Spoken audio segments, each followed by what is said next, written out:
Sunday tripping today, tara samahan niyo ako sa biyahe. Along the way, papakita ko sa inyo yung route going to Hamana, passing by SM Clark, and makikita rin natin yung North-South Commuter Railway habang papunta tayo sa site. And finally, here we are at the Hamana Homes Grand Open House.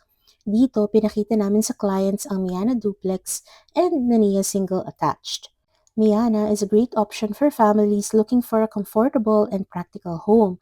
I really like how the space is maximized, perfect for a family who wants their own home without compromising on comfort. Tapos, modern home design na. Tapos, ito naman si Nania single attached. Nakita ni client na madaming open spaces, magandang amenity area, and most importantly, they liked how safe and secure the community feels. After the site tour, we sat down and discussed the payment terms.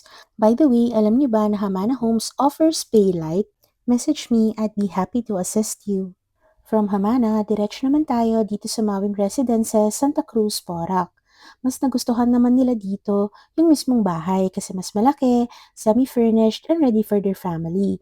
So, pinakita ko sa kanila yung mismong bahay ng aking client. So, ito, mapapansin nyo, lighter na yung color ng ating kitchen cabinets, even yung fluted panels. Kaya kung naghahanap ka rin ng bahay, let me help you find the right one. Because helping families find their dream home is always worth it. Thank you!